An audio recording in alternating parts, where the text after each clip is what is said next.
Добро вечер. Централен дневник на регионалната К1. Настаните кои го одбележаа денот ги донесуваме веднаш по најавите. Останете со нас. 29 милиони евра преостануваат за земјоделците кои ќе се пријават на третиот јавен повик за користење финансиски средства. Објавен оглас за побарувани занимања на пазарот на труд.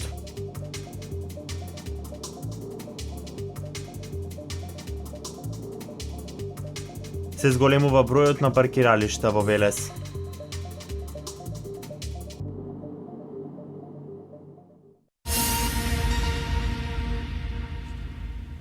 Од средствата ИПАРД програмата 29 милиони евра се уште неискористени.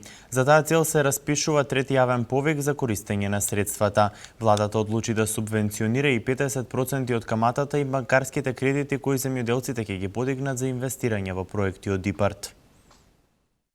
80 експерти им стојат на располагање на земјоделците за техничка помош во изготвување на апликациите и пребирање на сите документи кои им се потребни за изработка на проектите за користење на средствата од ИПАРД програмата. Овие експерти се распоредени во 34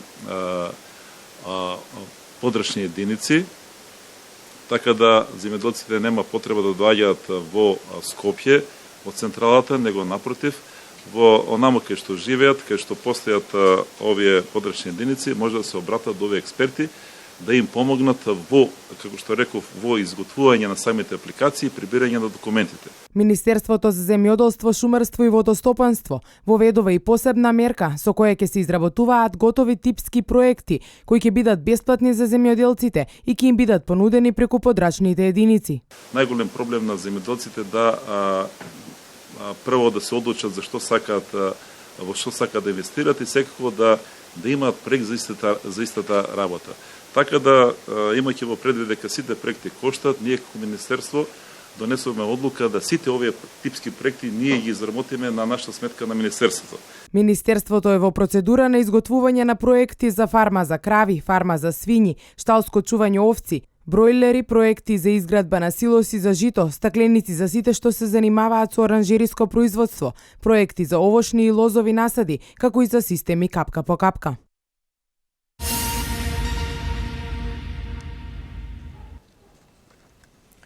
$33,1 милиони денари субвенции за поддршка на овоштарството исплати Министерството за финансии.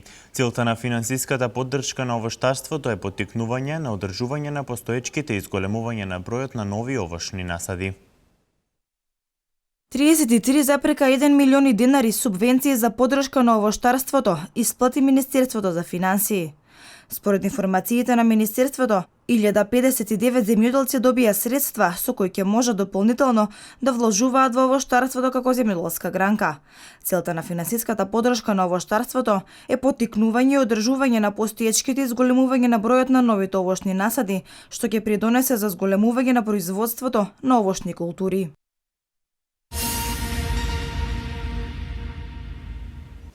Според последните податоци од Дирекцијата на технолошко-индустриските развојни зони, извозот за првите 6 месеци од годината на компаниите од технолошките индустриски развојни зони изнесува над 700 милиони евра.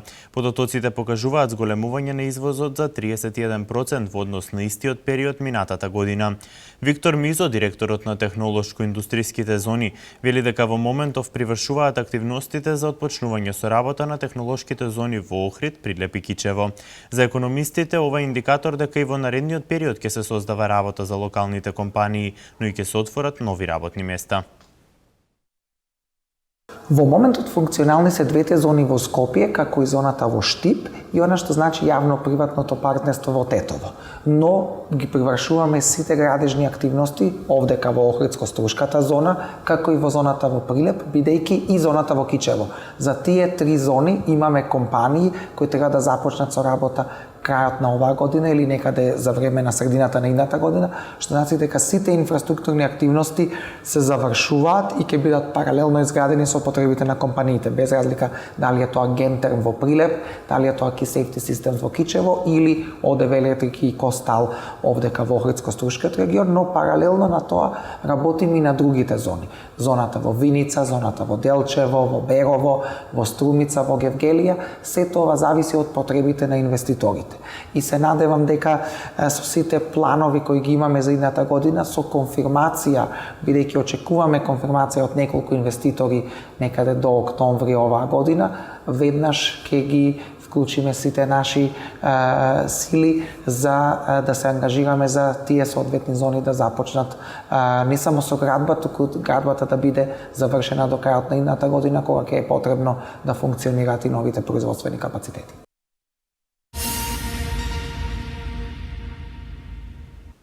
Нов оглас за обука за побарувани занимања на пазарот на труд за 220 невработени лица објави Министерството за труд и социјална политика во соработка со Агенцијата за вработување. За реализација на оваа мерка обезбедени се финансиски средства со вкупен износ од 12 милиони денари. Излезе новиот оглас за обука за побарувани занимања на пазарот на труд за 220 невработени лица.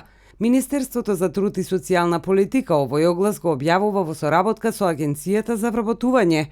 За реализација на оваа мерка обезбедени се финансиски средства во вкупен износ од 12 милиони денари. Спасов и директорот на Агенцијата за вработување Владко Поповски имаа работен состанок во компанија која се вклучи во оваа програма.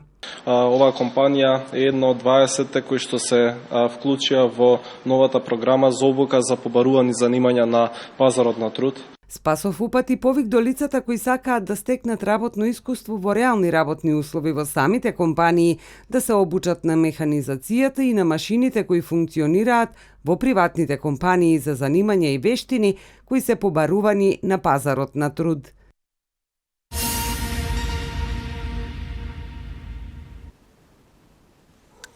Ке се гради нов паркинг простор во Велес. Попуштањето во употреба на паркиралиштето кај Мало Мовче нарете локацијата кај житомаркетот кај Вона да се оспособи за паркирање на автомобили, со што ќе се растерети сообраќајната гужва и во овој дел од градот. Паркиралиште ќе се гради зад маркетот Жито кај Вона. Во Велес полека се зголемува бројот на места за паркирање со изградбата на паркиралишта на неколку локации во градот.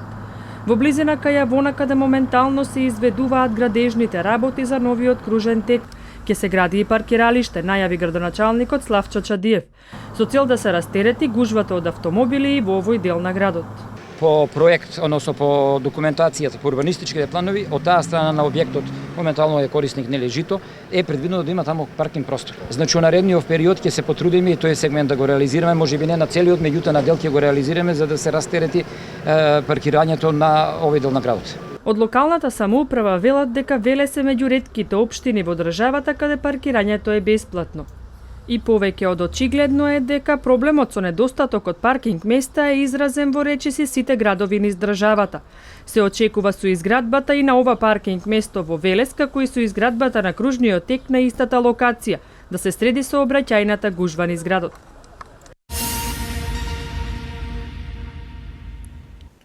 Со изградба на агроберза во Кавадарци цел е дивите откупувачи да се стават на едно место, да се канализираат и да се сместат во законски рамки и конечно да се елиминира досегашната продажба на земјоделски производи на импровизиран кванташки пазар. Треба да се изгради откупен пункт, односно станица, што треба да прерасне во агроберза, преку која земјоделските производи од Тиквешкиот регион ќе се пласираат на странски пазари. За ова и за други теми во општина Кавадарци ќе гледате вечерва во емисијата Отворено за во 21 часот, каде гости на градоначалникот на Кавадарци Александар Панов. Ова беше едно дополнително барање и од лозарите, меѓутоа и пошироко, да на државно атрактивно земјиште се урбанизира една ваква парцела, која што веќе ја имаме, и која што ќе се понуди на продажба, односно да оној кој што ќе ја купи мора да гради агроберза, не нешто друго. Така што овие денови завршивме со комплетно со сите формалности, очекувам да една дислокација на канализациона, односно на атмосферска цевка да биде дислоцирана и во најкраток можен рок да ја понудиме на продажба, бидејќи неколку луѓе веќе се јавија како интересенти за оваа работа.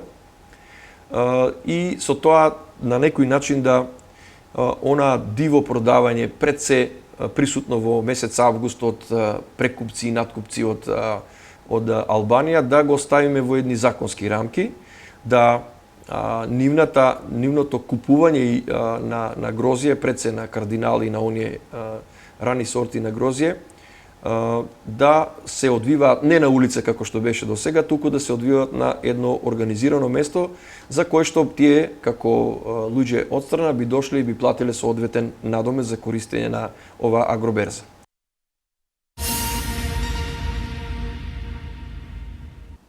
Општина Гевгелија предлага поголем број полициски службеници за издавање дозволи за 72-часовен престој во Македонија, изголемување на бројот на возовите кои тргнуваат од железничките станици во Гевгелија и Миравци, со цел намалување на бројот на мигранти.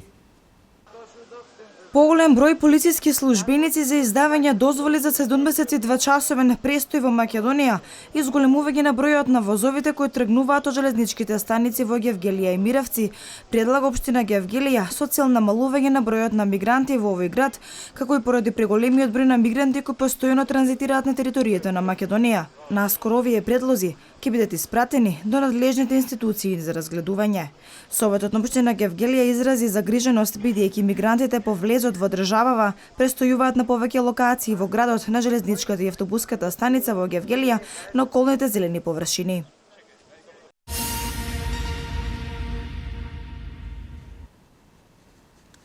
Во Дневниот центар за лица со посебни потреби порака од Неготино донација оствари организација од Шведска кој донира финансиски средства за наменети за целосно реновирање на просторија во станбена единица на центарот.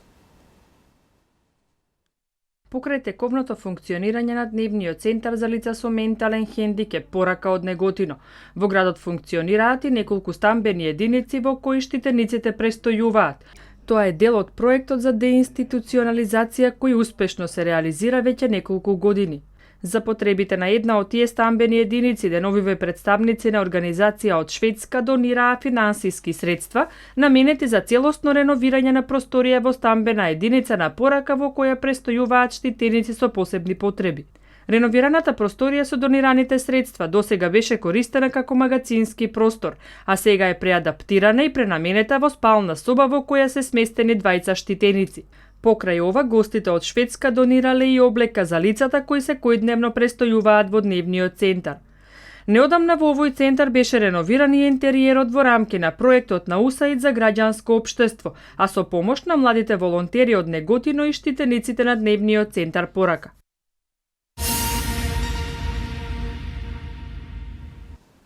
Посетеноста на градскиот парк во Велес се зголемена за неколку пати по неговото реновирање.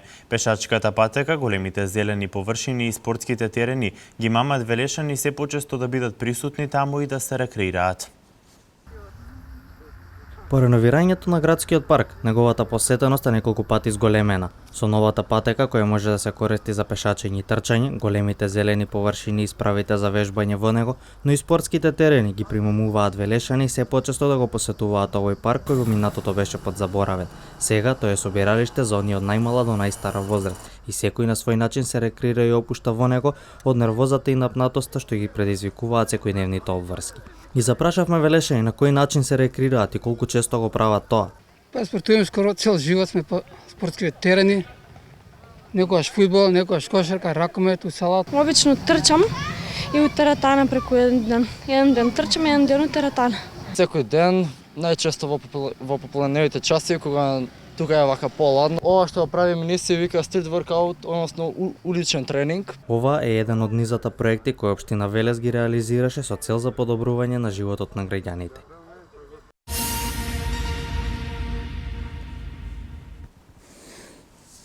Се осветлуваат клучките и раскрсниците на регионалните патишта. 70% од потрошината струја во мај е домашна. Вестите од Македонија. Се врши осветлување на клучките и раскрстниците на регионалните патишта. Се работи за 12 клучки кои до крајот на септември се очекува да бидат осветлени. Станува збор за клучката кај Оризари на регионалниот пат Кочани-Виница, клучката Истибања, клучката Удово, а самати клучката Македонски Брод Суводол, клучката Смојмирово, Пелинце, Лакавица, Блесна Виница и Кочани, клучката во Росоман и во Карпош. Ке се осветлуваат раскрстниците кои досега не беа доволно осветлени. Проектот е вреден 600.000 евра, а се очекува да заврши до крајот на септември.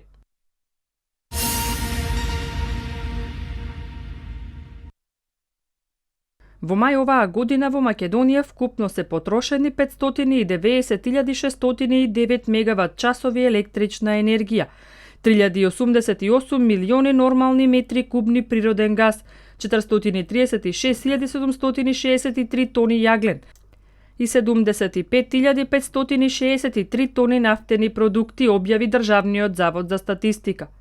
Бруто домашното производство на електрична енергија учествува со 70% во бруто домашната потрошувачка на електрична енергија, а 95,9% од вкупната потрошувачка на јаглени се употребени за производство на електрична енергија.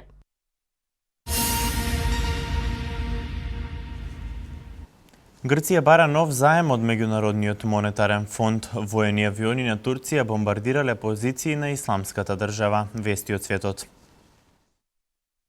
Официјално барање до Меѓународниот монетарен фонд синоќа упати Грција за добивање нов заем. Тоа се случило во момент кога представници на грчката влада во повеќе наврати повториле дека во текот на денот Атина ќе почне преговори со кредиторите за одобрување 86 милиарди евра вреден пакет помош за оваа земја. Министерот за финансии на Грција на директорката на ММФ Кристин Лагард и напишал дека ги известуваат дека бараат нов заем од ММФ. Представници на европските кредитни институции допатуваа во Атина заради придвижување на разговорите за третиот пакет помош за Грција. Меѓународниот монетарен фонд бара грчкиот товар од долгот да биде намален на одржливо ниво, но таквиот предлог на фондот најде на противење на европските партнери.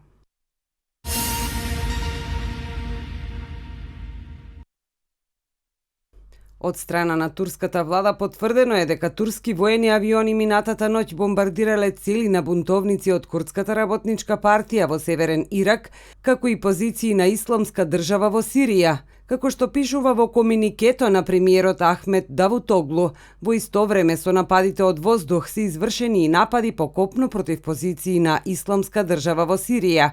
При операцијата во Северен Ирак биле уништени засолниште и оружје магацини на Курдската работничка партија. На 7 локации во Северен Ирак биле нанесени удари, вклучувајќи ги и во планината Кандил, каде е базирано военото раководство на Курдската работничка партија.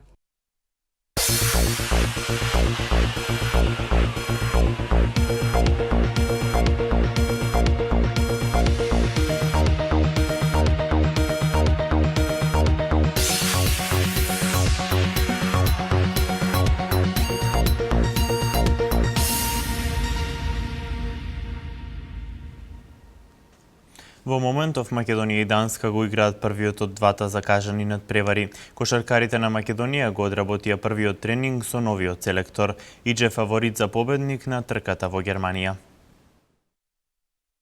Кошаркарската репрезентација на Македонија официјално ги започна подготовките за престојното европско првенство во септември.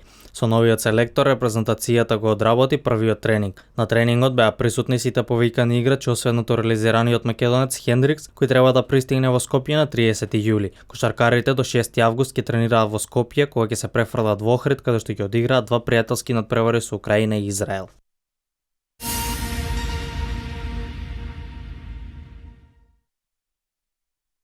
Најдобриот македонски автомобилист и европски шампион на ридски патек Игор Стефановски идже по драматичната победа во Словачка. Викендов во борба за одбрана на титулата освоена минатата сезона ќе настапи на трката во Германија. Во конкуренција на 8 надпреварувачи во неговата група, идже е фаворит за освојување на првата позиција.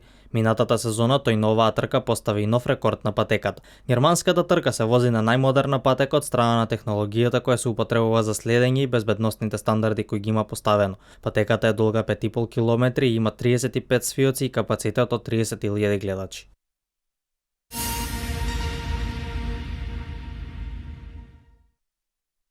Силни противници во квалификациите за светско првенство во Русија доби репрезентацијата на Македонија, па така во Македонија и во следниот квалификацијски циклус ќе гостува селекцијата на Шпанија, а прв пат ќе дојде и Италија.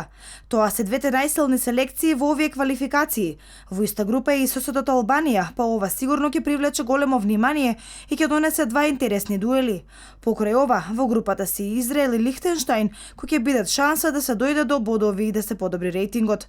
Сосема јасно е дека недобрата селекција оди на светското првенство, а втора пласираната мора во бараж.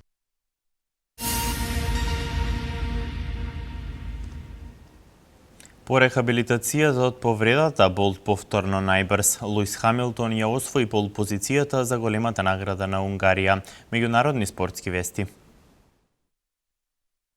По паузата која ја направи поради повреда, најбрзиот човек на планетата, Юсеин Болт, се врати на патеката. Тој на митингот од Дијамантската лига, одржан во Лондон, успеа прв да стигне до целта со време од 9 секунди и 87 стотинки. На патеката го немаше неговиот најголем конкурент, Џастин Гетлин, па тоа не представуваше проблем Болт да истрча најбрзо. Оваа победа треба да е најава за успешните подготовки кои ги има за светското првенство кој ќе се одржи следниот месец во Пекинг, каде што се очекува голема битка за златниот медал.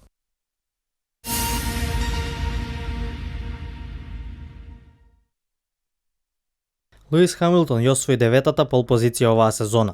Тој на патеката Хунгаро-Ринг беше побрз од својот тимски колега Нико Росберг за скоро 6 десетинки. Хамилтон е и најголем фаворит за освојување на победата на утрешната трка.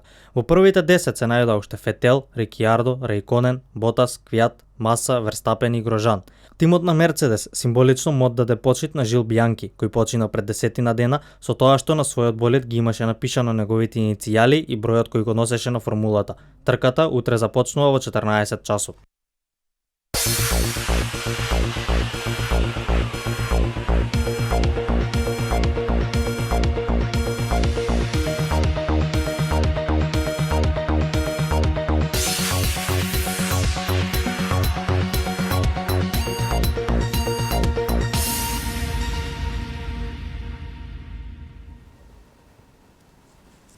Топлото и сончево време со високи температури не очекува и утре. Еве ги деталите за временската прогноза.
Благодарам на вниманието, почитувани. Останете и понатаму со нашата програма. Пријатно.